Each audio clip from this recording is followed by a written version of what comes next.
Uh, we What's good? What's going on? How you doing? How you feel? It is the Chop Up Show. Don't you know? Don't you know? I don't know. I'll yeah. be like rhyming to bring it in. It's your girl Toya G. It's another Thursday night in the neighborhood. It is uh, a great night to have a great night with Chop Nation. And you see, the Consciously is not with us tonight, but will be back with us next week as the usual. But I always want to acknowledge and shout out my boy, definitely, since he's not necessarily here in the mix. But it's cool because I got my other brother with me. Please greet the people because you got good manners and such. Talk to him.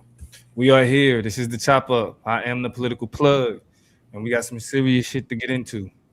Very, Absolutely. very serious shit to get into. There's always some serious shit to get into.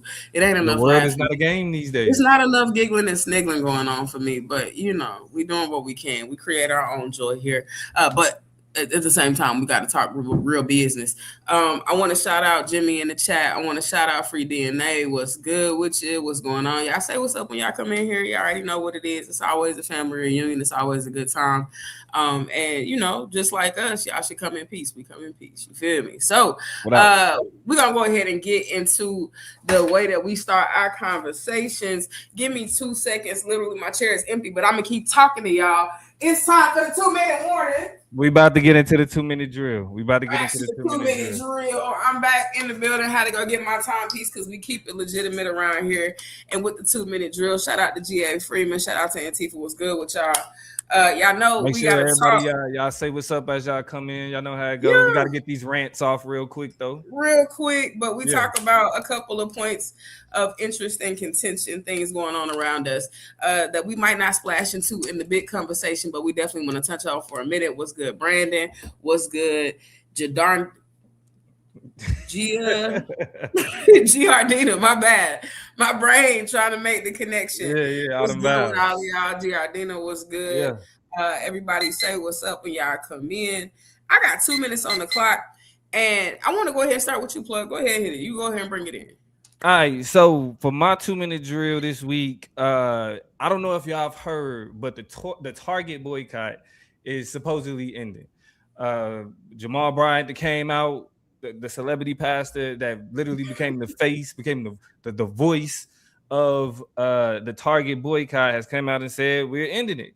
After productive talks that he feels he's had with Target, he feels like it's time for us to end the boycott and try to work towards rebuilding our consumer company relationship and all of that. A Yeah. part of the comfortability that he spoke to was the idea that um, the the things that were known as DEI will now be reflected in other areas with But new the names. belonging program The is what he belonging program, right? So yeah. it's this new language that they using to describe DEI things, and so because he feels like that they are moving in a productive way, that the boycott is over. Niggas is not feeling the same though.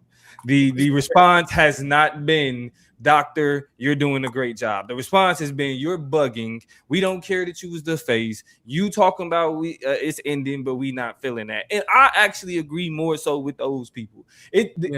If the fact that you've received no concession, no pushback, no calling out of the Trump administration for even doing any of that type of shit, what reason do we have to resume that relationship? So the idea that Jamal Bryant would get up here and say some shit begs the question: whether is somebody paying you? I'm not saying that you sold out or anything that way, but to look at what Target has done in response to the boycott and say, good job, we've done it, we can end it. I don't know. I'm calling into question, you know what I'm saying, certain judgment capacities, certain incentives that may make you feel like, you can move in that direction. But I agree with the people flat out saying, nah, it's not happening. If the Target boycott is still happening, regardless of whatever fluffery they've added. Big purr. All right. I'm gonna go ahead and throw on 2 minutes, but before my 2 minutes start, I want to watch this. I want us to collectively watch this Nick Fuentes video real quick. I'll let you know when we can cut it off and move on. But before I start my 2 minutes, we're gonna go get it going. And before you press play, shout out to Jazz the Flower. Shout out to the comments bumping. I'm gonna talk about Antifa. We're gonna have another 2 minute drill after this. We're both gonna weigh in on this next little thing.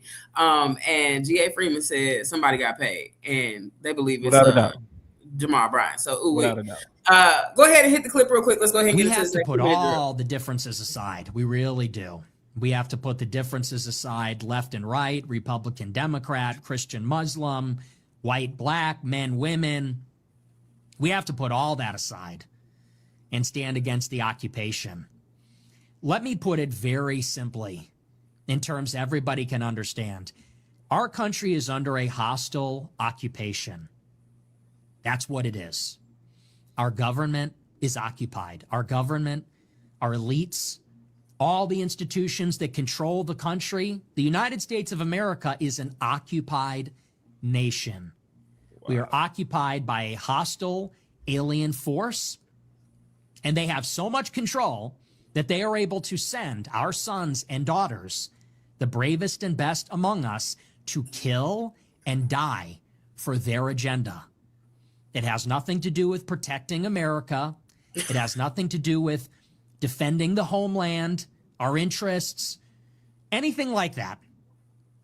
Our sons and daughters, the bravest and best among them that volunteer and take up arms, are being sent to kill and die, to take life and give up their own lives for the agenda of this hostile occupying force. Call it what you want. Israel, world Jewry, organized Jewry, a Jewish fifth column. That is what is happening. And I don't care what color you are. I don't care what party you vote for. I don't care if you hate every other one of my views. I am a Christian. I believe in Jesus Christ. I believe we are all created by God. And I believe that the ethos of our civilization is selfless love. I think it's time for all of us to unite. Every one of us to unite against this hostile force. If you are with me, against this unnecessary bloodshed, against this expansionist, wicked, ethnocentric agenda in Israel, murdering and killing and looting and hijacking and parasiting. If you're an American citizen, if you long to be free, independent, and sovereign as an American, then I am with you. And we all have to stand together, and I mean it. I mean it. Not a rhetorical trick. It's not a bit. I'm not rage baiting or anything like that. We all have to unite now as Goyim, as Gentiles, as Americans. We can stop it. As Christians. I let so much of it play. I let so much of it play because of it. Hey, I'm gonna have to get 2 minutes on that too. No problem. Here's my thing. I'll start my time now. The level of apex grifting par excellence with a touch of anti-Semitism and a tinge of Christian nationalism mixed with a whole bunch of you don't say, really just like what? You know what I'm saying? And I shout out to the chat. Cat Regime said it's a trap. It is. It's a money trap. It's a pit trap. And here's the thing: because so many people are now social media inclined, and they're trying to find their voice and influencers and people who are saying the things that they don't have the courage or the ability to get on a camera and say. People are able to really captivate some people in between and some very interesting nooks and crannies of things. And there's this scramble to also get new, audiences and followers and people to be impressed or moved by this shift in consciousness and to really see the dynamic nature of human and man really just at our forefront where people can change and grow and shit like that. And so they see it as an opportunity to align themselves, but I want you to beware. Right. I think that, it is very interesting and fascinating that all of a sudden you have the rapid, ability to articulate and explain and describe a reality. Like now you want to be a part of a we and connect. And now none of these differences, you are Nick Differences Fuentes. That is your middle name. And you start out being like these differences, you are not to be trusted. High levels of skepticism. And what my brother Adam Joshua Jackson of formerly Leaders of a Beautiful Struggle would say, a healthy skepticism. You need to keep your eye on shit like that when they move around, because even though you had a move of consciousness, and I'm even quoting Pastor Christian A. Smith when I say this, a very popular deconstructionist who does the work of really digging into the language of Christian nationalism, is like the MAGA people waking up, you know what I'm saying, and kind of having this consciousness is cool, but you got to take that shit. It's a different group for you. It's a different support group for you. We are not the people to come around. I'm not the person to be moved or impressed. I'm not the audience for any of that shit. I don't buy it for a minute. So I love that you're healing and working through a lot of disconnections you made. I'm going into overtime, but I need you to get do that shit over there. Find another audience or a group of people that can help to nurture what you got going on, because I'm not into it, and I hope you don't get into it either, especially as we get close to these elections. Watch who you support and giving your energy, giving your views, giving your time to. They playing with you. 2 minutes on the clock for you, plug. Get it in. Okay. So even if we was to take any bit of this serious, right? The thing that we have to understand is y'all are example of the problem. Because as soon as shit get cool, it's gonna be right back to now the niggas still need to stay over there. Like, let's stop acting like selfless, self-love. We're all Americans. That's the reason why Donald Trump got there, is because you felt the exact opposite. Like, stop playing with. I take it as a extreme form of disrespect. Like, these people really think we're stupid. Really think we're stupid. We've recognized that white supremacy isn't just destructive to black people; it's destructive to white people as well. My lord. It's just, it creates a worse circumstance for you. And now that you're starting to recognize that the fact that you would abandon every other social benefit to maintain racial bullshit beliefs, it doesn't work out for you. Now it's, oh nah, we all Americans. Stop it. We not that, bro. We beef with Israel. Like, we have a beef with Israel and how it operates, but not for the same reason you do. They are white. They fit in that white paradigm, that white supremacy paradigm, that white imperialist paradigm that we criticize, that we know it's a problem. Y'all late to the party. That opportunity is gone. We knew what was coming with Donald Trump. Y'all was worried about the Mexicans. Now you got to eat that. All of this talk about, I never downplay like soldiers going to war. Like, that's significant. That means a lot. But the sympathy, it becomes complicated because you voted for this. This was your man's, not mine. So if you would have took the advice from the people that you hated, we wouldn't be here in the first place. Lisa Ann said, are we arguing about this? No, we're giving 2-minute takes about the situation because we don't believe Nick Fuentes and know he's a piece of shit. Still and forevermore. Antifa said, right, instead of integrating pools, they paved over them. Like, that's some fucked up thinking. Like that. Any stimulus that could produce that type of logic and defend it in any way, in any context of its trajectories, like you suspect. Creatively in the building said, we preaching it. Trevor's in the building said, you was cooking plug. So we out here. Here's the thing. I do want to acknowledge a couple shootings today. This is the last conversation I want to get into because they are very interesting in nature. I don't even know if we're going to do a 2-minute drill on them. I just want to put this on your radar, especially as we look at it from multiple angles, these two shootings. Today, a gunman identified as 36-year-old Mohammed Balor Jallo opened fire inside of a classroom at Old Dominion University's Constant Hall in Norfolk, Virginia, killing one person and injuring 2 others, 2 of them members of the ROTC program. Before the attacker was killed, authorities says Jallo was a former Army National Guard previously convicted in 2017 of attempting to provide material to support ISIS and had been released from prison in 2024. A lot of people very skeptical about a lot of these things, right? He's 36 years old, so he's about our age, in our kind of age bracket. Interesting to think about, from a bunch of different angles, sleeper cells, real connections to ISIS, how easily and loosely those connections end up being tossed around. A lot of interesting things going on, but that was a shooting that happened today up on that campus, and a lot of things are, still unfolding about that particular issue. Shooting number 2.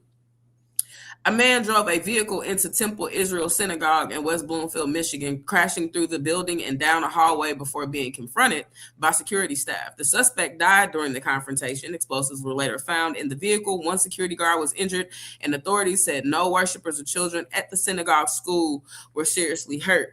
Now, when I think about this, or my first kind of thought in this, and it says the Temple Israel in West Bloomfield had conducted an active shooter drill exercise with the FBI just 6 weeks before the recent armed attack at the synagogue. When I look at instances like this, the first thing I think about, and this is just my objective observation, is that people, because of this war, are now going to be lashing out at Israeli, Jewish places of worship, places where people who with a lot of ties to Israel, with a lot of reverence to that particular place like that, are very pronounced about that. And it's an unfortunate thing that lives, you know what I'm saying, children, young people are being impacted by this war, but because people feel incited and feel entitled to kind of act out in rage against these spaces because they feel the puppeteering of Israel in the relationship to the United States, it really does create a precarious position now for, I think, those places of worship and other places, other cities, other neighborhoods where a lot of Jewish people are, because the more we see Israel kind of forcing his hand and influence in whatever ways is very mysterious to us still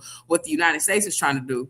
You know what I'm saying? Like, the more that I think we start to see some of these instances where people, for whatever, virtuous, righteous reasons they see in their mind, feel justified in attacking some of those spaces. So those are some observations, some things I want y'all to think about, know about what's going on around y'all, and get into it that way. Let's go ahead and jump into the conversation of the night. We got about 45 minutes to talk about one of the most pressing things for everybody's life right now, the conflict, the war that we are in with Iran. Plug, go ahead and take it, move it, and groove it. Let's go ahead and get into the big shot for the night. All right, y'all. So this is what I want to know in terms of what's been going on with the war, right? Because I think it's fair to say that right now we are in the era of misinformation, and we are in the era of anti-intellectualism. Like that's where we are, right? And we see misinformation and anti-intellectualism kind of not even just no longer exist in social media spaces where it really ran rampant. It went from being like social media was this independent media place to where it's just like, nah, it's a place where niggas just go to make shit up and share it as much as possible, to get as many clicks and likes and views, regardless of like how factual the information is, right? We know that happens. And then we had traditional media to where it was like, well, we know it's corporate, right? But there's still like journalistic integrity. Like there's still like these journalistic standards that exist in traditional media. That, like, does it have its corporate overlords? Of course. But journalistic integrity matters, right? Like, like journalistic integrity isn't partisan. And then now, as of late, we've seen since Donald Trump's resurgence into power, we've seen multiple major media outlets capitulate to his demands. CBS going as far as hiring pro-Trump anchors and not airing certain stories, not allowing certain candidates to be interviewed, like really pushing the line. So, and as we see what's happening with the war in Iran, it's a lot of images and a lot of conversations that U.S. media is refusing to have. There's transparency that we know is not there, and the reason why we know it's not there because we got the internet. We can see what the Turkish newspapers are talking about. Absolutely. We can see what all the other, the other Al Jazeera, the world of modern globalization is something else. You know what I mean? So our news cycle is international. Yes. So we know what's being said, but then when we look around in our American circles, we can clearly see that there's a desire to push a particular narrative. And I know it's a lot of niggas is gonna be like, we know that. That's what the media do. We know. But I think in this moment in particular, it's extremely important because we are in dangerous times. When I say we're in dangerous times, we hearing about terrorist attacks, sleeper cells. Like we're hearing about, the possibility of soft targets being places where Iranian sleeper cells can target here in the United States. While at the same time, we don't trust shit that come out these people's mouth. Yeah. So what I want to know from y'all before we get like kind of deeper more into the specifics is you, Toya, y'all in the chat.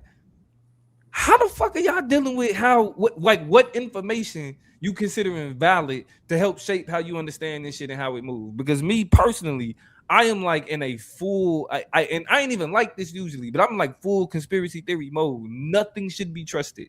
Like there's nothing that you gonna tell me. You got Iran telling us, and we'll talk more about this in a second, but you got Iran talking about U.S. citizens Don't even worry about that. This ain't even our beef ain't even with y'all citizens. Our beef is with, you know what I'm saying, y'all government. Right. Then our government talking about nah, they targeting y'all, they targeting us right now. It's sleeper cell, they waking people up, stoking fear. Absolutely. You feel me? So it's like for me, I'm like, hey, like everything is like, nah, I'm calling into question everything. Even though if I'm being honest, I'm more leaning towards like definitely not trusting shit the Trump administration got to say or like the media got to say about sleeper cells or anything else, because I'm more of the belief that I wouldn't put it past them to be on some false flag shit. I wouldn't put it past them to be like, oh, this war, I can see that this war is unpopular. Let me give them a reason to like it. I'm not a conspiracy theory nigga. That's not me. Yeah. But in the times that we are in, as someone who studied politics, somebody who studied history, that like and how our government has chosen to move, I would not put shit past them to blow some shit up and be like, oh my God, I read. Toya, What's up? how you dealing with it? You know, I agree with you 1000%. And I think we have to be reminded of, because of the way the news cycles are creating or have created our reality and shaped our reality, we have to not only kind of dissect what's happening with this war in real time and be kind of trying to sift through the lies and the bullshit and make sure we don't fall for ruses of this and justifications for that. But we also have to connect it to other major things in the pipeline. So we have to remember, y'all, that these Epstein files is chewing niggas up. You know what I'm saying? Like eating them every other day. Like I think Epstein's accountant, and I'm making my point here, I'm coming around the block, stay with me, just testified this week and talked about some money that was paid out after Epstein's death from his trust, from like the like survivor fund that they had to like pay back into for the people who like were proven to have been assaulted. And one of the people that he paid back was directly tied to one of Donald Trump's accusations. So we're not talking about that stuff, and it's highly speculated that the whole reason we got this war going on is to deflect from really having serious conversations, taking people to task, subpoenaing the right people in the context of this investigation. And so when you look at the stick and move, everything you say makes sense. It's the classic red herring fallacy to look over there. Right. So that, you know what I'm saying? Like, even, I don't know if y'all know, tell me in the chat if y'all know the movie Lucky Number 11. Right? Yes. They got something in the movie called the Kansas City Shuffle. What this the fuck is the are you talking Kansas about? City Shuffle par excellence. And that is the reason why you can't really sit up and, you know, overly buy and take in whatever media from everywhere. And I think that's the unfortunate part. There would be, even amongst communities, even amongst, you know what I'm saying, like just informed individuals, people who wanted the, you know, the hard line of integrity in news. Like, it was certain place you would trust that was like widely known news sources. Now I think, you know, everybody is going to their own corners and having to figure out who to trust and why they trust and how to qualify information, and do I even take the time to do that at all? You know, we live in a generation where, you know, you post a link to something online and people not reading that article. They in the comments, they running with the headline. You know what I'm saying? So how many times do you see comments where it's like, did you even read this? Did you? Or you see people in the comments going ahead and summarizing the article, and because they know you're not finna click it, so they go ahead and get the good information for you and put it in comments. TLDR like a motherfucker. You know what I'm saying? So like, it really does create, you know, a very difficult position where we are being fed false news, information, lies, and the double whammy on that is that it's also being used to deflect the accuracy, the validity, and the full scope and scale of everything that happened with things like the Epstein trial. Plus, you know, the current state of United States involvement in what's happening in Gaza. Like, well, we ain't talking about that no more. Jared Kushner apparently over there bargaining and negotiating deals to end the conflict. We're no longer having those conversations either. Right? So it really is a stacking of the deck against us in the ways that, you know, we are even being peddled what's supposed to be fact to begin with. Right. And I think what's even more important than what you're saying is how they're disguising the impact that this war is having on Israel. Because who pointed it out? Somebody pointed it out. They was like, no conspiracy theories, right? We do research. Here's the thing about research. Yeah. That shit gotta be like, we talking about published shit, right? when the type of slick shit that they do behind the scenes is rarely put in what we would call what researchable fashion, right? Like you get shit like Iran Contra when somebody jump out the window. You know what I mean? When somebody commits suicide because they, you know what I mean? Like that's the only way you get those types of that type of conversation. And so when you look at, we want to research with them, how is Iran's attack on Israel impacting Israel? Nobody's talking about it. I found a Turkish newspaper talking about the impact on Israel.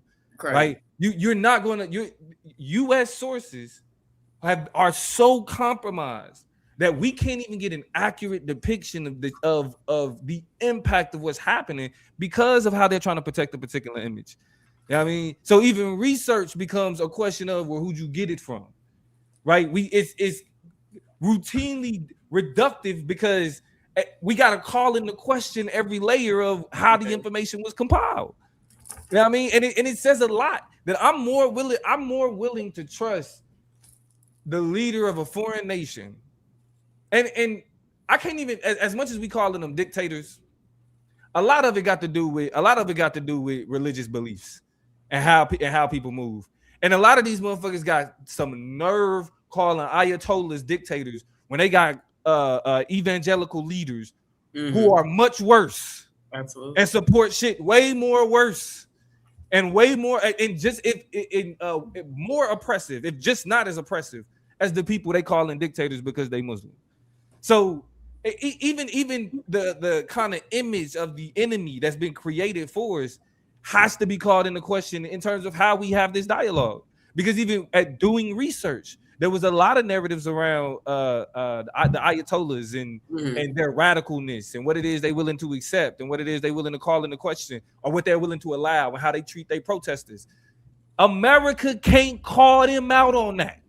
Yeah. Joe Biden criminalized protesters on American on U.S. campuses.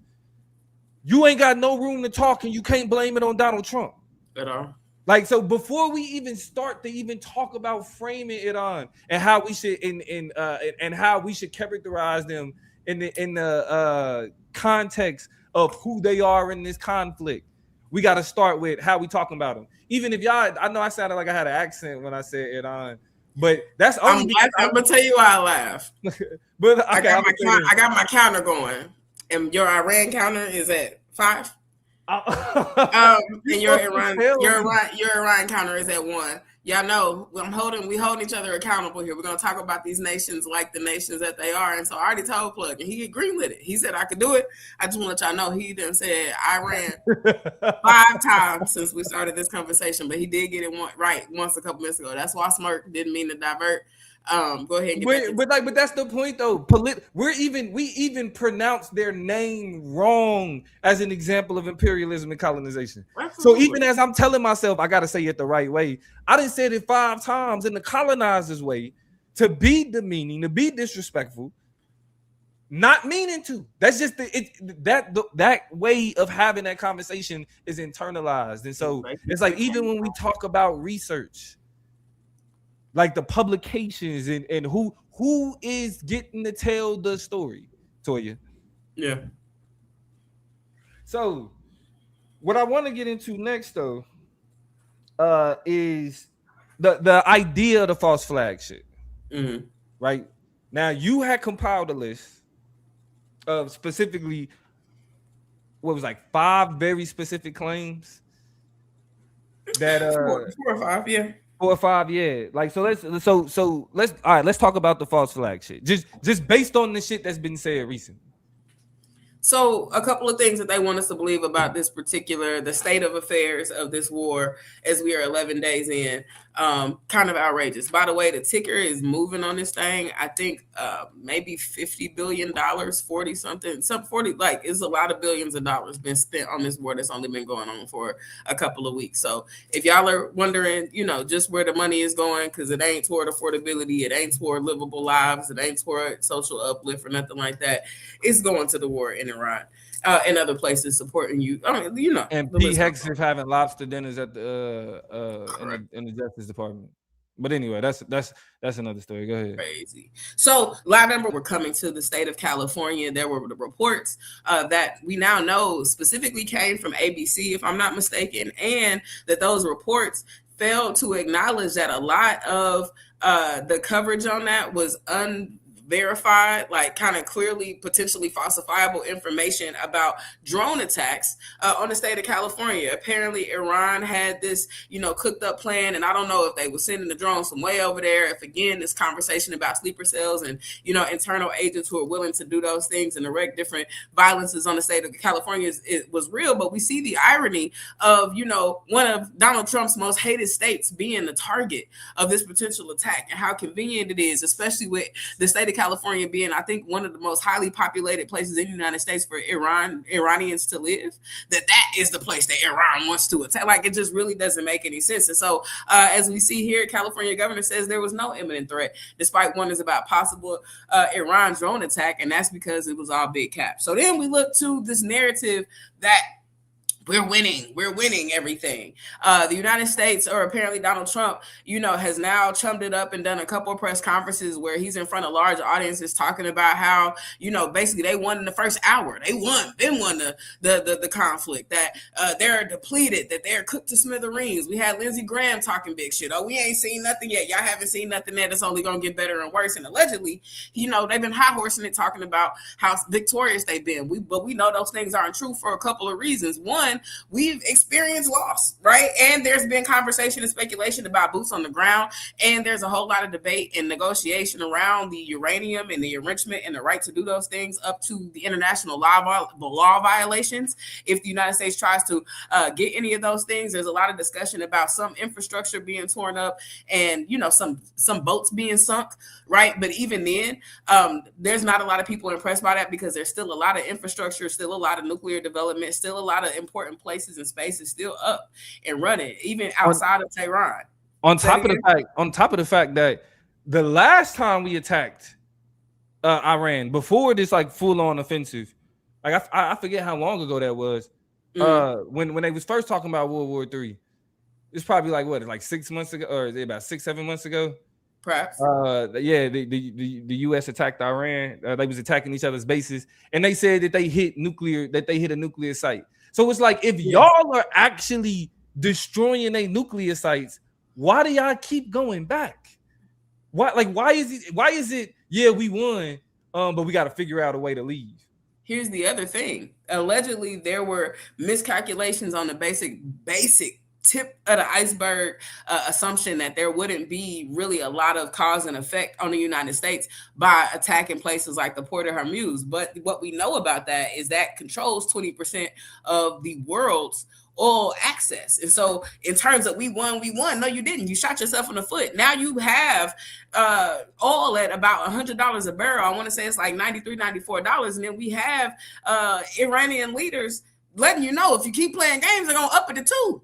You know what I'm saying? And they're not playing around. You feel me? So, like, in terms of the just blunders and miscalculations, we have here very clear proof that the whole notion of the Strait of Hormuz and like the impacts of going there and attacking there, that's where a lot of combat has happened. That's where a lot of important cargo ships are being hit. We also recognize too that, just as an aside, even outside of the narrative of them losing, what is happening is civilians are being bombed on. And that port, that strait, is necessary to get aid in and out of there. Now, you already had USAID be defunded and stripped of its resources, and now you have a very complicated conflict there. And that's not only putting a chokehold and bottleneck on a lot of important flow of things like resources, like oil, et cetera, but you also, that's a fight you're not going to win, because there's a whole lot of other interest there that's not just about to let you go in and kind of take that space over. So you're losing. Whether it's on the affordability front in terms of the election that's coming up and these oil prices coming up and how you complicated that whole situation, voters not finna support that, you losing. In terms of actual combat, in terms of return on investment, on terms of how you are supposedly tearing up Iran, you lose. Like, you're just losing, bro. And so that is a big ass lie. Go ahead. On the question of leverage, losing. Because the new Ayatollah, Khamenei's son, has said straight up, for all of y'all, all of our neighbors, everybody around us, Get rid of y'all U.S. and Israel diplomatic. You can use the Strait. Yeah. Y'all good. Y'all got all y'all got to do. Get them up out of there. And then you got some diplomats that's leaving on their own. Like, okay, cool. Like, we not. You know what I'm saying? We'll go ahead and I think it was Saudi Arabia. They came out straight up said, "Hey, this ain't got nothing to do with us. We not involved." You know what I mean? So the United States has no leverage. Our only pit bull in the area was Israel when they get in. And again, even though we can't see the complete damage, they're not telling us how bad it is. Speaking of the next lie, you talking? Go ahead. No, I mean you speak. I'm just that's a great transition to the next lie, because the whole narrative or the lack of a narrative, there's a lot of conversation happening. Not a lot of it is about the state of Israel right now. Israel's cooked. If y'all are looking at articles, if y'all are really paying attention to the news and looking under the surface, there are people reporting on how places like Tel Aviv are looking a whole lot like Gaza these days. It's conversations about how Israel is too small and cannot take the brunt of the force of what's happening by Iran and the lickbacks that they're getting, to the point where they could get to the place where a lot of their like necessary infrastructure can be so ruined so quickly, so easily, and so dynamically in ways that they could be a failed state before they turn their head good. Right. So the whole kind of we are winning, us and Israel, we in cahoots, we locked in, me and BB gonna make some conversations about decisions about what's next. All of that shit is a facade, because Israel is over there getting ate up right now. And it's not enough images, it's not enough talking about. And I don't, you know what I'm saying, revel in the fact that innocent, like, human beings are losing their lives and their livelihood, but at the same time, yeah, I mean, like because again, one way or another, it's normal people getting caught up. It's normal people getting caught up in the bullshit egos of motherfuckers that run the government. You know what I mean? Because it's like you're not the same way that you don't want to see, all civilians in Gaza be bombed. You don't want to see that for nobody.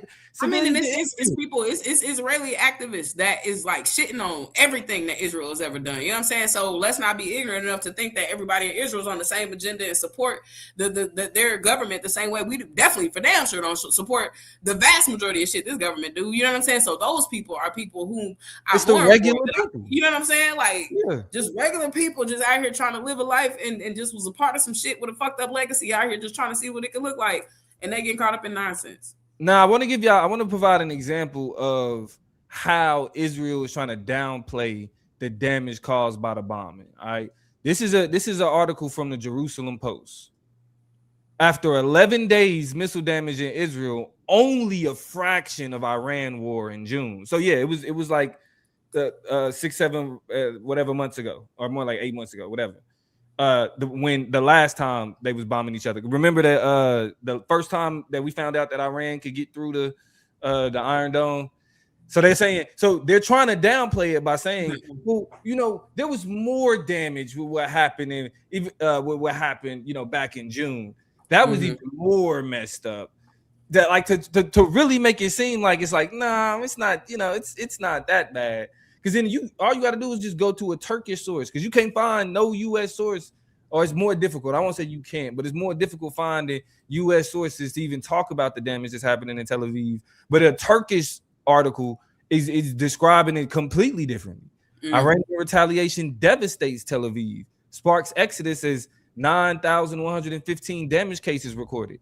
Right? I've seen there's been images of people at airports because they shut down the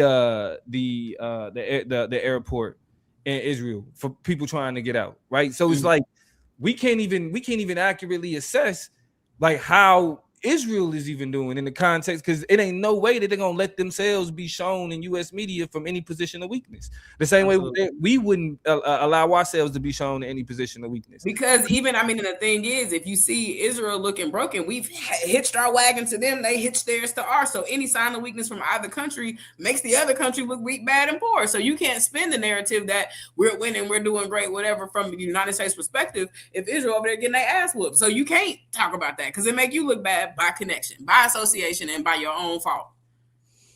So then, oh no, go ahead, you got it. I will. We can slide to the last lie. The last lie is that Iran is losing and depleted and cooked. One thing that needs to be clear is that the older Ayatollah, the one that passed away on the first day of the attacks, was very muchly in control and in command of the Iranian leadership over there. But at the same time, fam was 87 years old, was already dealing with some health complications, and from what I'm hearing, he was about that life, he about that action, but was a little softer in his approach, ideology, and strategy, which is why, by the way, United States and Iran been antagonizing each other since like the 1940s, right? So even the real, there was constraint used that was able to keep the tables balanced throughout a lot of this shit, and it was accelerated by the United States. So okay, he passes away, cool. But his daughter-in-law, his son's wife, as well as daughter, was also killed in those original attacks. So guess who's running the show now? The son, Ayatollah Jr.,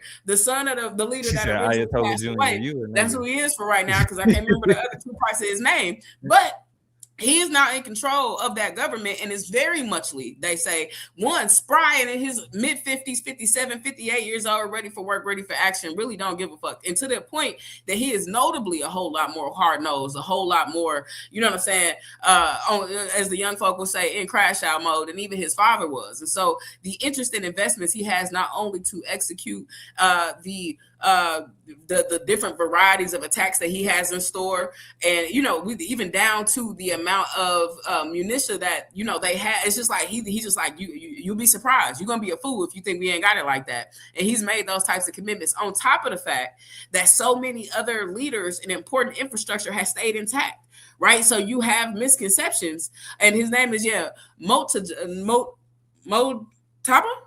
Khamenei. I'm gonna mess up the first name, but Ayatollah Mojtaba Khamenei is the person who is now in the driver's seat of a lot of that, and a lot of the infrastructure of the leaders of the Iranian government and of their movements are still all well and good. So we already talked about the fact that infrastructure is still there, the people still living and thriving, and this is in no way to overly justify any of the things that Iran has done to its people, but also we're getting certain narratives and versions of even that story, which is why it's hard to figure out. And I can't hear you, Plug.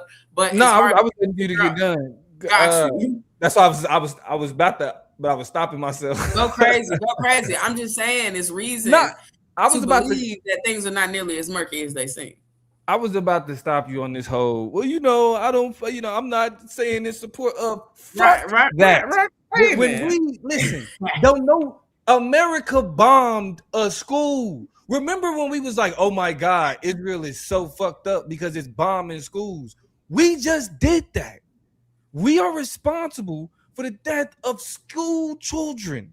That's how inept this administration is. And to be honest, that's how kind of numb and really fucked up we've been made in the United States, because that's like secondary news. The fact that America blew up a school, like schoolgirls, America blew up schoolgirls is like third on or fourth on people's fucking priority list of what to be outraged about today. Like our taxpayer dollars. Yeah. What we ain't got shit to say about what Khamenei is on. Yeah. What? I said it's tax season. We paying taxes. Right? We paying into the war fund right now. Do you feel me? Yeah.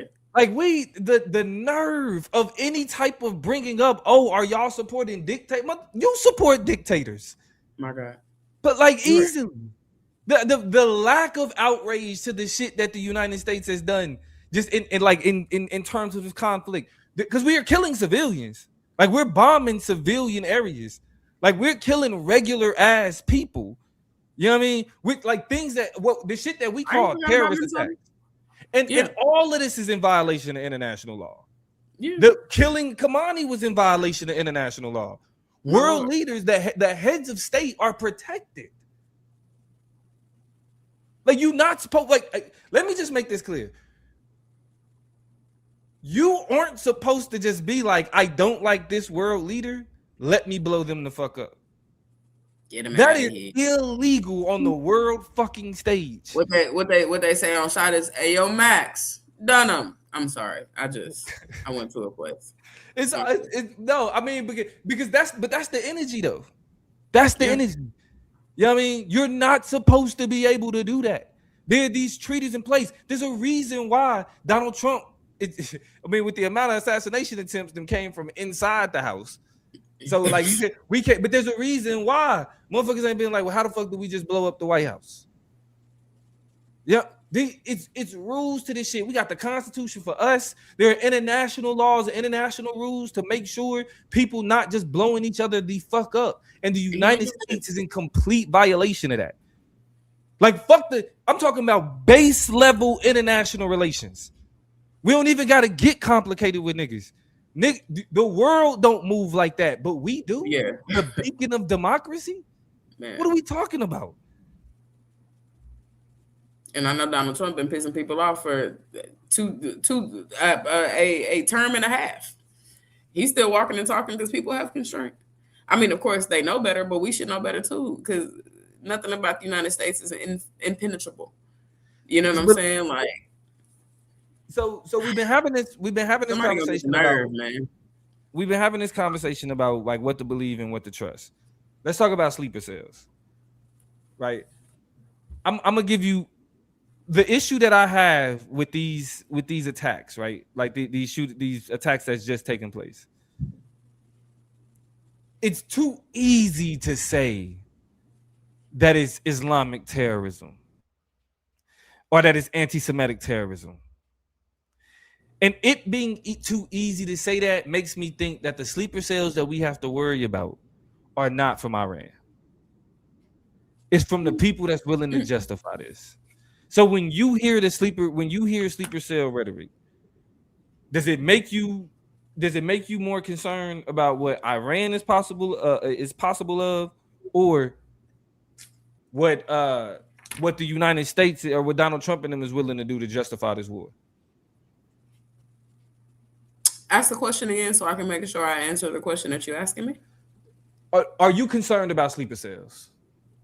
Not any more concerned or any more uniquely concerned that I am about like a white uprising or like the white people in Huntington Beach, which is right down the street from where I live right now, like really turning up and taking it to the streets and, saying enough is enough, or like, I'm like not uniquely concerned about that. Right. I also don't know, I don't want to take for granted anything.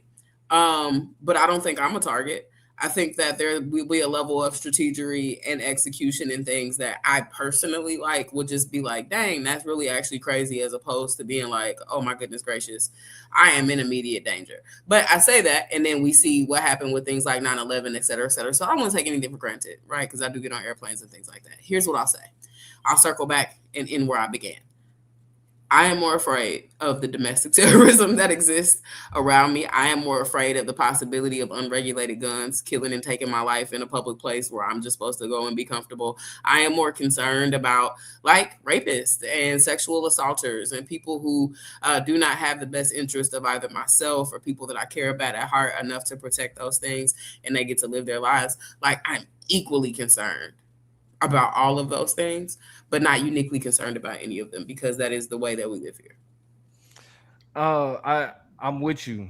And what I think is ironic is that we forget that the FBI thought that the greatest threat to domestic safety was white nationalists until Trump took over the Justice Department. Interesting. So for about 5 years straight, the FBI released reports on domestic extremism and had the biggest issue with white nationalism. So the idea that we should be more concerned about Iranian sleeper cells showing up and just committing acts of terror, I think this is where I'm kind of like, I feel like I'm caught in the middle, because we know terror attacks happen.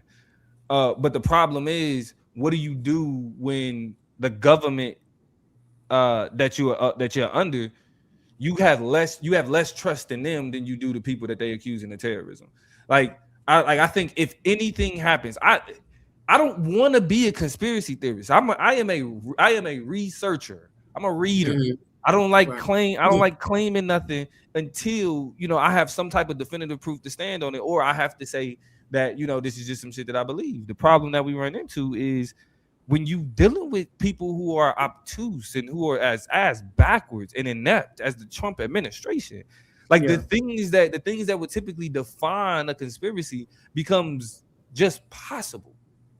You know what I mean? This is as students of history, unpopular wars, right? We can go back to like all these things that we've seen. We can go back to Pearl Harbor, right? There's conspiracy that there's an idea that we knew about Pearl Harbor and we let it happen so we can get in the war, right? The war on terror, the whole whether or not September 11th was an inside job.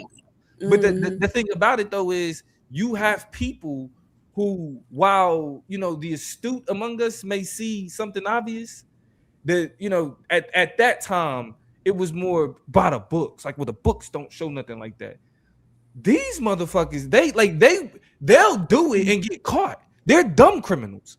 Donald Trump ain't got away with shit that he wasn't given a pass for. They are dumb criminals. So I'm talking about, so their false flag events will be very obvious. Like an unpopular war, right? They're not fucking with it. Like historically, how is this went down? How obvious was it that Venezuela was about more regime change than it was about? You know what I'm saying? Yeah, painfully. So, let me ask you this: in terms of Iran and their declarations of support for U.S. citizens, and they've actually been using videos of anti-war protests as their own kind of propaganda to kind of show how U.S. citizens don't even fuck with what Donald Trump and them is doing over here in Iran. Good on them. Does it create any solace, the idea that Iran may actually fuck? And they fuck with niggas. You know what I'm saying? They claim they fuck with niggas because they always talk about how black people are treated in America. You know what I mean? Does it create any comfortability? Does it quell anything in you? The idea that they look at us as more so victims of Donald Trump as well, as opposed to something else? I mean, definitely. I think, as a person who, identifies as a womanist, who identifies as, I think a person accountable to solidarity movements that really are international and that look at like the interwoven nature of things like capitalism, things like imperialism. Like that is what the materialization of my politics looks like, right? Is the notion that, religious backgrounds, social backgrounds, like aside, racial backgrounds aside, that we're able to agree on some basic shit, which is like regimes of power and autocracy and monopoly and like fucking like imperialism and power, like the shit is bad. You know what I'm saying? Like I think that we can all agree that authoritarianism is not a good thing and that it looks different and feels different and comes out differently for different people, but it's a lot of that shit happening both ways. So just on the basic human fundamental level, it's comforting to at least understand that they are able, just like we are able to discriminate their leaders from the people, right? And this is why I talk about and why I'm such a fan of, the concept of diplomacy and how it's so multifaceted, because diplomacy materializes in so many different ways, right? You have government to government diplomacy. Then you also have, hard power diplomacy, which is the ways that we coalesce with other countries to utilize weaponry, to utilize naval, but, military bases to organize and strategize in terms of how we build relationships on that level. Then you have soft power, what's the word? Soft power diplomacy, where we're talking about the way that money and economies and things like that flow together. Huh? My favorite word, neoliberalism. Very much so, right? But then you also have different diplomacy. You have cultural diplomacy. You have the sharing of different cultural artifacts and components and overlaps and overlays between cultures that allow for diplomacy to be built that way.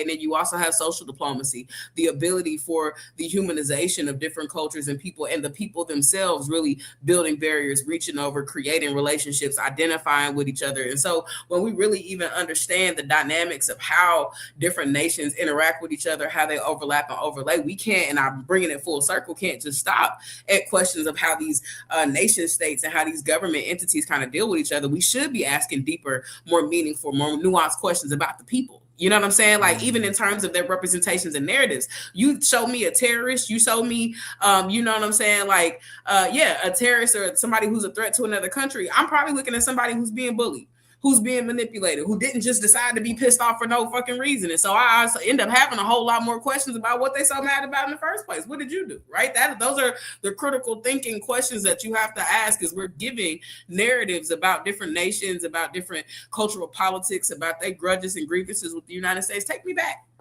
You know what I'm saying? Go ahead and let's historicize this thing, because 9 times out of 10, there are levels or moments of United States antagonism, stirring the pots, putting your nose where it don't belong, trying to go in there and enforce your way and your ethnocentric kind of way of world building and nation building. You trying to go over in somebody else's shit, and so that's why they mad. Or you just straight out stealing. Just straight up, you know what I'm saying? Like, so they be having justifiable reasons, and you just don't like the way they turned up. But the thing is, if you come over and fuck with me, you don't get to dictate and control how I come back at you. You like the genie's been let out the bottle, baby. And so, like, do I respect I hate to do this. Yes, I love it. Appreciate it. I hate to do this, and that's why FBA is such bullshit. I hate to bring them up. I hate to bring them up. But Black people's best friends aren't here. They're not in the United States. People that are more likely to understand the circumstances of Black people are people who also understand the impact of U.S. imperialism and Eurocentric colonialism. Yeah. You know what I mean? So the idea that we as Black people should reject our relationship with the diaspora and relationship with just oppressed people globally to be like, we're American, is fucking ridiculous. It's ass backwards. America has us looking at motherfuckers as a problem. That's not a problem for us. And the only reason it's not a problem for us is because we fucking American, and we'll just get caught up in some shit. Remember when they took over, when Iran took over the one shit, who they let out? Oh, it's Black people in here. Yeah, we know what y'all gotta deal with. Yeah, we don't even want to put more on y'all back. Y'all gotta go back home and deal with them anyway. You know what I'm saying? Y'all could go ahead, mob. We gonna keep the rest of them, but y'all Black folk, y'all good. Y'all good. Like, what? I mean, we don't even get that type of white people in America would rather dismiss the history of the transatlantic slave trade and the impact of chattel slavery than be like, damn. You know what I'm saying? Like, you probably haven't hard enough, huh? You don't know how to hear. I mean, like there's a small collective, we know white people that's willing to, but I mean, but even those white people would look and be like, damn, sure not enough. Damn, sure not enough. You know what I mean? So I think that we run into a major issue there when it comes to these questions of credibility. Now, as we round it out though, and we slightly dip into this conspiracy bag, if something was to happen, God forbid, I mean, even though we've had these shootings today, and that's even fucking crazy that I'm even talking about with something else. Like, yeah, I mean, but if it was what we would consider like a major, even though these were major incidents, we are fucked. Like, we are. But if something was to happen, that would be considered a terrorist attack, what evidence would you need to be publicly available and accessible to believe the government's first account of whatever happened? What evidence would I need there? Except I want everybody's social security card, birth certificate, everybody involved. I want them right there. I want you. I don't know. Like, I have no idea what my threshold is for believability right now. Like the question is, if an attack happened, that it wasn't an inside job, that it wasn't just the United States trying to inflate some shit or take advantage of it. It's a high bar, man. Like, I don't know. You know what I'm saying? If you tell me something happened in South Carolina, I'm gonna be like, damn, South Carolina, I went to college and stayed away. Like, you know what I'm saying? I'm gonna start feeling emotionally attached to that happening and wanting to, take it objectively, understand and appreciate the severity of now this conflict getting closer to home, right? So I think I'm gonna do what I always do, which is, you know what I'm saying? Like, look with my left eye and listen with my right ear and make sure that everybody is engaged in the process, that I'm using all my 5 senses to the degree that they work for me to really fill out the situation. You know what I'm saying? Like, I I don't know. I think the empathy in me does not have me being like, nope, that's a false flag. Nope, that's bullshit. That's a lie. Because I also am a big believer that chickens come home to roost. And that as much as we want to believe that, you know what I'm saying, the United States is too far away. And those are things I said last week. You know what I'm saying? That it's really kind of impossible and this and that. Or sleeper said, like, there any, and this connects to what you said before. Truth is now stranger than fiction. Right. So there's no more being able to anticipate what's really happening, what, you know, what's real, because the truth be crazy as hell. That man was supposed to have been attacked, attempted to be assassinated. And it was all fake and all bullshit. And we know that. And you know what I'm saying? So like, look at that man's ear. Assassination attempt. Like, you know what I mean? Like, you can't tell me that's the ear that got hit with a bullet. You can't tell me that's the ear that got the things that we've been through, bro. Like, I can't be fooled no more. Like, everything down. The man admitted in real time about the Starlink boxes. I got the election in the bag. He told us to our faces. And people were like, psh. And so, like, there's so much shit that's happening right now that's not a drill, that's not a simulation, that is a simulation, that can't be real, that can't. Godspeed to whoever is involved in whatever is happening. What's popping, Miss Ma'am? Y'all in here in the chat. Definitely, you know, cooking up stuff. Devastating said folks don't want to see America getting whooped in the public stage or on the public stage. That's the reality of the situation. So I don't know, right? Yeah. Because I'm skeptical of everything, but also I'm sensitive enough to recognize and smart enough to recognize that we're not impenetrable and that anything can happen over here. Right. And I'm gonna sit. I think my real reaction would be, well, I mean, because you know what I'm saying? Like, what else can I say outside of empathy and sympathy? Like, you had it coming to you. Yeah, I mean, because you talking to black folk that you know we've experienced our churches, and then we talk modern day churches get shot up, grocery stores get shot up. So you know we understand the sensitivity of public safety, the fragility of public safety. More than anybody else. Hell, we got to deal with it from the people who are responsible for public safety, right? We look at the people responsible for public safety as terrorists. That's why I like that's why when I hear black people that's like vehemently against like Islam or people like people of Arab descent or immigrants or, you know what I'm saying? All of these things, it's just like, do you know where the fuck you at? Yeah, do you know what the people who told you that are responsible of domestically and abroad to be talking about what you scared of somebody else? Our schools get shot up more than any other schools outside of the ones that we bomb or we facilitate the bombings of. So hey, by the way, answer to your question, you said what would it take to believe if some shit happened? Max said Don Lemon on the ground reporting live is the only way he gonna buy that the shit real. If Don ain't there telling the truth about it, it's not a thing. I think that's a reasonable standard, especially considering they tried to stifle my brother at the church house. We're not here to play around. We trust Don Lemon. Don Lemon, we're with you, even to today. Miss Ma'am said I would need to have had a whole ass convo with the attackers. And met their mama and favorite auntie because I ain't trusting shit they got to say out the gate. Hey, that's a fact. Who Tom said? that's Trevor. That's the longtime supporter of the show. Trevor said, Trevor. Yeah, the way that Minneapolis was reported with the 5 to 10 cell phone angles with real humans behind the phone, I guess. Right. And they still called that man a domestic terrorist. Still. So, I mean, I'm going to be honest. I would need Iran to come out and say, yes, we did that to y'all. That's the only, I mean, then I'll be like, oh, damn, we got hit with a terrorist attack. That's if Iran said it, and they have to be like, yes, the United States is right. We blew y'all the fuck up. That was us. We did that. Oh, the last thing, I definitely don't want to, man, I'm tripping. Last thing. The last bit of this that's really important that we can't get past is that while we up there talking about like these explosives and, you know, traditional terrorist attacks, Iran has actually began to deploy hackers and have hit major platforms. I think it's called Tyler, I got that number for you in a second, fam. Oh.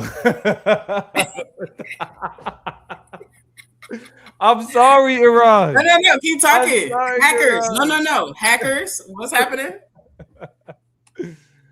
Oh, but what's the so as what reporting is showing is that hackers supporting our Iran claimed responsibility for a significant cyber attack Wednesday against U.S. medical device company Stryker. Since the war began February 28th, they also have tried to penetrate cameras in Middle Eastern countries, which is another colonizer term, to improve Iran's missile targeting.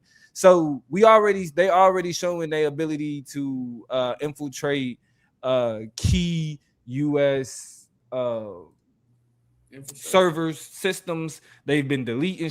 They stole a whole bunch of people information. Like if your information was on that Stryker medical records, whatever, Iran got your shit. Like that's what it is. And so we can't forget that there is another level of terrorism that have been introduced, and we use terrorism loosely. That's just the term that our government deploys to call that type of shit. But it's like Iranian hackers are deploying certain electronic or net assets to get back at the United States. And if they do this, right, if they approach it this way, like we just gonna get them on the net, right? We're just gonna get them with hackers. That even though it kind of put all our information at risk in terms of our lives, in terms of like the threat to actual people as opposed to the threat to corporations, that's how you do it. If y'all really trying to hurt, like y'all really want to get to the United States, and y'all recognize that the people of the U.S. don't want this shit, and y'all want to get the people that do, because war is a money maker. Donald Trump is already out here telling people like, "Oh, gas going up. Oh, we gonna make billions off of that."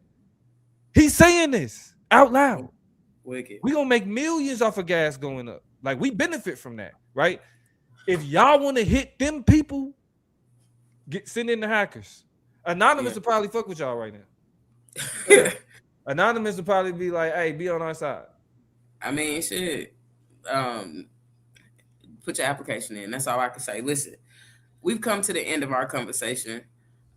It's still always going to be more to come. Our goal is going to be not to make every dialogue about the Iran war, but the way things is cooking up, it's always a new twist and turn in this. And we want y'all on the journey with us. We want you in the comments checking us, fact checking us, making sure that we are talking about things correct, helping us make sure that we're guiding. This is a community effort. This is Chop Nation. You know what I'm saying? So us just having these discussions together is important, right? And so shout out to Jimmy in the comments. U.S. sanctions are a form of terrorism, 1,000%, right? When we talk about what the United States is able to do and deploy, and this is not withholding the fact that the United States got hackers par excellence. You know what I'm saying? So somebody else pointed out in the chat, I want to say it might have been devastating. No, it was crashing. They said our government does the same shit. We go hack and go run amok with all their systems and infrastructure and shit like that too. You know what I'm saying? So it's a lot of soft terrorism that's happening, you know what I mean? Like that we don't talk about in terms of the United States because we want to frame and narrate and have certain representations of what an enemy or what a terrorist or what a tyrant looks like and all of those things. And it's all just the rules for us to not really be looking in the mirror at the ways that our own government, replicates these things. And so we have these talking points. We have these crazy ways of describing and explaining things or not even understanding what's happening because we're not doing the work to look under, look deeper. And this kind of brings us back to how the conversation started in terms of the news sources, in terms of, the false flags, in terms of all the lies that's, happening that we got to be able to decode. So we do that together. And that's why we come together to have these types of conversations. So we'll do more of this as we move through. Miss Ma'am, definitely go check it out. And Tifa, shout out to, check out the Montana plan. If you haven't, I'm going to look into that and see what's up. I don't even know what that's in the context of, but we're going to see what's good with the Montana plan. Because I like to know about things. Trev said, y'all been inspiring me for a long time, and tonight got me going. Love y'all, love you back, bro. Please do more, not less in these times. Chop up to the top up. Hey, I put the extra up at the end, but it flowed. You know what I'm saying? Chop up to the top up. You did me. It's love to you. But everybody, winter was good. Make sure you go and check out the whole episode. We definitely been going through and trying to dissect a little bit of what's happening with the Iran war. Jazz, thank you very much. Everybody who's been talking to us in the chat, Tyler. By the way, Tyler, last time we checked in, the air quote Iran count was at 5. It was 5 times he said Iran, 2 times he said Iran. One of those times he rolled the R real good because he was trying to be accurate, right? Trying to be cultural. The final count, air quote Iran, in this episode was 21. 21-2. As this war goes on, it's gonna give the plug more time to really practice, really get into sound natural about Iran. We're gonna get it done one way or another. Y'all pray for us as we pray for you. We love you so much. It's Chop Nation. We out of here. Consciously gonna be back with us next week. Until then, y'all be good. I love y'all. Share the episode. Make sure y'all engaging in the TikToks. We starting to get that going, the IG, all of that stuff. Make sure y'all pressing love, pressing like, staying connected. Be safe. Love each other. Do some self-care. Do something special for yourself, for your community. Go pick up some trash or something. Tell your neighbors good morning, good evening, good night. Call your mama. Send that text. And if you have not subscribed to the Chop Up on YouTube, subscribe to the Chop Up Show on YouTube. If you're not following us on Instagram, follow the Chop Up Show on Instagram. Follow at the Political Plug. It's Toya G, right? Or do you? It's at Toya G. It don't matter. Find me on the Chop Up TikTok. Find me on Substack. Find me on the Chop Up IG. Everywhere y'all are, I am too. It's big love to y'all. We out of this thing. We out. Good night.